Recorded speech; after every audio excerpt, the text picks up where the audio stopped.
I think we can move on to the next team here. The Thunder, they're just going to be interesting to see how they manage the talent on this roster. That's why if it sounds like we're rambling, it's you could talk yourself into circles because there are that many intriguing flyers. Like not all of them are these blue chip cornerstones, but like Jang and Holmgren, in addition to SGA and Giddey, might be. And that's with me being lower on Giddey than the consensus. So the Oklahoma City Thunder are done, which brings us to the Portland Trailblazers, who I was ready to be down on their offseason, but I'm ready to be a little bit higher on it now. Key free agents, this might be outdated because his guarantee is on the 25th by the time you hear this, but Josh Hart, he'll be guaranteed at his $13 million. Joe Ingles, full bird rights, coming back from a torn ACL. Yusuf Nurkic, full bird rights. Anthony Simons, a restricted free agent. Notable non-guarantees, Eric Bledsoe, $3.9 million guaranteed of 19.4. Damian Lillard is extension eligible for like a 2-year, $100+ million extension that rumors had him wanting. They have a notable trade exception. Finally, a team with a notable trade exception again. Robert Covington's TPE, $6.5 million. It expires February 4th, so they have some time to use it. After getting the Jeremy Grant, their best spending tool is not going to be cap space. It's going to be the non-taxpayer mid-level. I would argue that was always the best course for them because I wouldn't have wanted to renounce that CJ McCollum TPE in the first place just to have cap space in the summer where having cap space doesn't really make any sense. So naturally, the New York Knicks have prioritized cap space. I'm sorry to do that. But anyway, what are their like? I could talk in circles about do they need an upgrade over Nurkic? Now they all of a sudden seem like they have a bunch of intriguing defensive talent. Do they need more shooting around Dame? Do you think Shaedon Sharpe sticks there? We know Dame liked him, but a lot of people thought if this team's trying to win now, do you get a project like him? And then my two actual questions, though, would you just guarantee Bledsoe's contract to make him sort of a human TPE? And two, will Joe Cronin, unlike Neil O'Shea, actually sign a backup point guard? I do guarantee Bledsoe just because for that exact reason. If you get to the trade deadline and you need some matching salary or something like that's an asset. That's just, I don't think he's going to play. I mean, theoretically he is a backup point guard. And maybe you rehab his value by actually playing him a little bit before the deadline. But yeah, you got to keep him around. And so backup point guard, I guess, I always kind of like what you need to do to make sure your offense functions is just make sure there's one guy. Like, so Lillard is 1, Simons is 2. You can stagger them a little bit. And so really now you're looking for like a third guard, I think. And that's just easier to find at the minimum, even though, as I think we've said on both divisions we've done so far, that the point guard market's not great, but go find a minimum guy. Howell Neto, I'm going to keep mentioning him as someone that can just be your third point guard.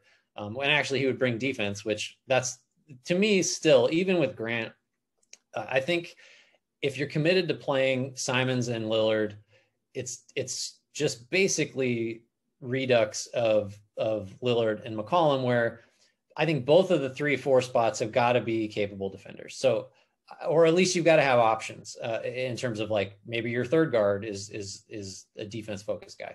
So I like the idea of them prioritizing defense. I think if they bring Nurkic back, I would then be more concerned with surrounding that group with shooters. But I think just making sure you've got someone that can cover for Lillard and Simons, move around a little bit, switch, have some length. I think that's kind of my main free agency focus for them.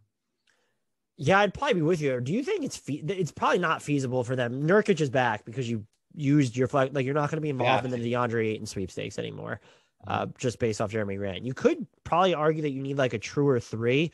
Hart's going to be a 3 because you're playing Simons and Lillard a bunch together, but like Jeremy Grant's really more of a 4. Hart's a little small. I mean, he rebounds like a 4, but he's small otherwise for defensive purposes. Yeah. And I just don't know I don't know if there's a wing who's worth the non-taxpayer MLE there, because Otto Porter Jr., you're not really a wing, even if you're willing to go that route. And I guess you could get away. You could play Jeremy Grant, Otto, and Hart together, right? If you wanted to. Yeah, you could do that. I think the one guy that it's a high risk thing, but I think if you're trying to win right now for Dame, which clearly I think that's priority, I think TJ Warren is someone that they should look at. I wouldn't feel super comfortable spending the full mid level, although I think probably somebody's going to give him that. Because, again, health is the big question, but like he had like kind of incremental development over the last 3 years prior to getting hurt, where it was like, oh, like he can shoot threes now. And then, oh, he can defend now. And like, oh, he can do both now in the bubble. And then suddenly he was hurt. But like, I think if he's healthy, Warren would be like, that starts to get pretty interesting if Warren can come in there and be, not a stopper, but someone that's going to hold up defensively against your bigger opposing forwards along with Grant. Then maybe you've kind of got more bases covered defensively, and you can get away with playing Simons and Lillard against, what they want to be playing against, which are good playoff teams. I wondered if they could skew smaller still, though, and be like, hey, let's look at GP2, or let's look at even a Gary Harris, just guys that we know are going to be capable defensively, and we're not going to play Simons and Dame together all the time. So in theory, you're playing those guys at the 2 rather than the 3, or like asking them to defend so many threes. And we make the jokes about the backup point guard. I think Anthony Simons is the growth he showed as a playmaker last year, not super complex plays, but making just like when defenses are reacting, hitting guys. I think he could absolutely be the backup point guard, but your optimal team is going to have Simons and Lillard probably playing 30 plus or 25 plus minutes together every single night. So that's why I think backup point guard is a priority. And that's what it feels like for this team is, aside from, unless there is a starting 3 that's going to upgrade, and you're not going to get someone better than Hart or Grant. It's all backups, because like Nurkic, Grant, Hart, Simons, Lillard, like there's something there. It's, can you find sort of backups? And I think the backup big market, like that could end up being a primary focus for them, is someone who diversifies your lineups when Nurkic is like sitting. And is it someone who, and look, the only other center on this roster, I think right now, is Drew Eubanks, if I'm not mistaken. I'll double check that, but I don't know why I had that written.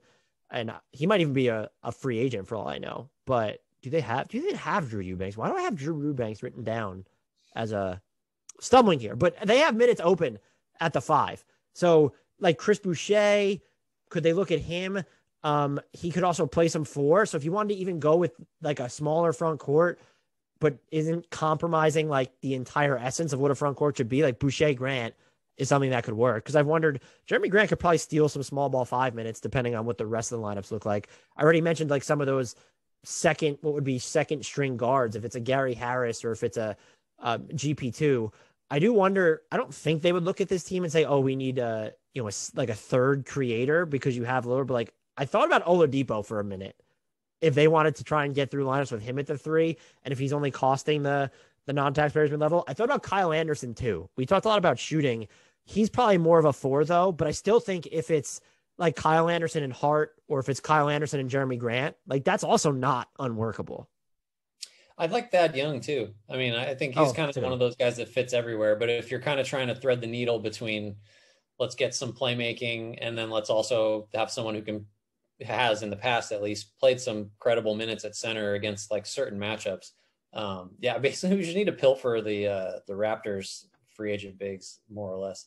I don't know how much I have to add to that. I think GP2 was another guy that was definitely on my list because like the size, for him, he's like 6'2", but I mean, he can credibly guard your 6'8" wings. So, and he just shut down smaller guards. So wherever you're trying to hide Lillard or Simons, assuming you're not playing both together, Peyton is just he's going to solve that problem.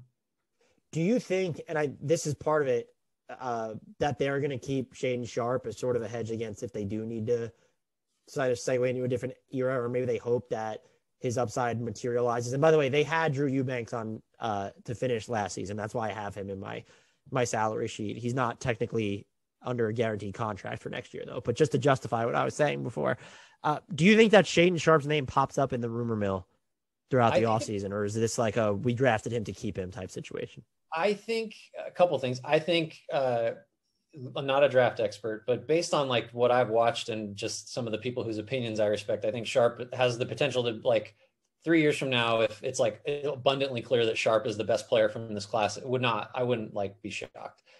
So that preface everything with that. But I think if they were going to move the pick, they would have moved the pick before it became Sharpe, just because I think it's the used car thing, or it's a buying a car thing. You drive it off the lot, like you make the pick, suddenly it's slightly less valuable. Maybe they're surprised that Sharpe was there and that changes something, but I think they hold on to that because it gives you an out, honestly. Like, I think if you go forward with like Sharp and Simons as your core and you have to blow this thing up because it's just not working and you trade Dame, you're still okay. So I think, I don't know how much they can realistically expect him to help this year, but like the theory of him, like there's your big guard that just can maybe be a super athletic defender and shot creator and shooter. Like if he's ready next year, then I think that's still within the Lillard got to win now timeline. One last name I wanted to mention for them in free agency. I feel like one of the Martin twins could work for them as well. And if you have the bigger MLE, those are guys that are going to defend. They, like I said, they both hit enough of their 3-point attempts. Caleb was at 41.3% on 155 3-point on 155 3-point attempts, and he also shot 70% at the rim and 55.1% on drives. And either of those guys, I guess looking at the makeup of this team, I might almost prefer Caleb a little bit. Are you less likely to get him because the Heat are a more aggressive, smarter franchise than the Hornets? Sure, but we're talking about maybe to get a wing. You're still on the smaller end here, but like that's something that would fit at least the ideology of what they need, and even sort of how Joe Cronin seems to be like building this roster in the post O'Shea era. Yeah, I like that. I like either of those. I think I'd probably we've mentioned Gary Payton, so we have to mention Bruce Brown too as a possible fit. Yeah, if you don't care about downsizing and you believe in his 3-point shot from last year, because Brown hit the 3 pretty well.